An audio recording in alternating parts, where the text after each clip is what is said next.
out of the cuisine in hell, Kanan decided to head to the human world to feast on human souls. However, through a twist of fate, she ended up becoming the girlfriend of Yuji, the very person she originally planned to devour. In order to live in the human world, Kanan infiltrated an ordinary family and used hypnosis to convince them that she was their eldest daughter. The tricky part is that the magic gradually fades over time, forcing Kanan to replay the hypnosis regularly. However, right now, besides this issue, Kanan has another problem to deal with: Yuji, who has come to walk to school with her. Kanan originally planned to shake him off using her speed, but unfortunately, the only thing the otherwise perfect Kanan is bad at is sports. She hadn't run for long before Yuji caught up. Seeing Kanan gasping for breath, Yuji offered her his water bottle to avoid an indirect kiss.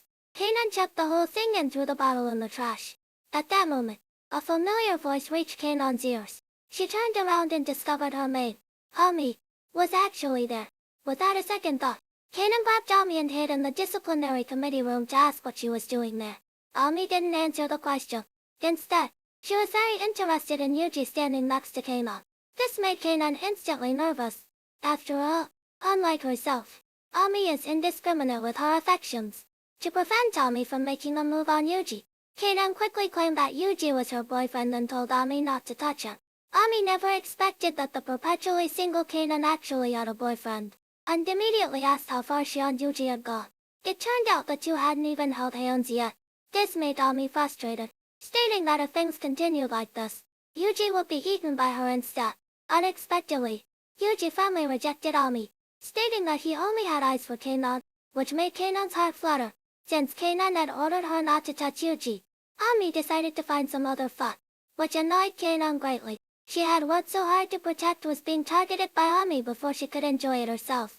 Ami remarked that it was because Kanan was too slow to act, adding that she isn't interested in just anyone. In her view, every target she picks has their own unique charm. This suddenly made Kanan understand why Ami was so popular in hell, because she always sees the good in others. However, even so, Kanan wouldn't allow Ami to continue preying on people at the school, especially since she herself was disguised as a student living there. Incidentally, Kanan asked Ami for her opinion on Yuji. Ami could tell Kanan was worried she would sneak attack Yuji when she wasn't looking, so she intentionally teased Kanan by not answering. In fact, Kanan's worries were not unfounded. Even without Ami, the warm-hearted Yuji was constantly winning the favor of girls unintentionally. This instantly filled Kanan with a sense of crisis, terrified that Yuji would be snatched away by another girl.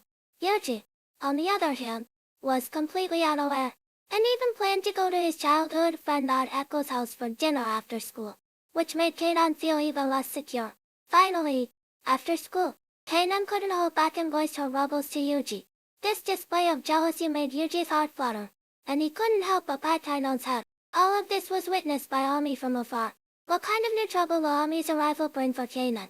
Follow my channel to get the latest anime plot updates first.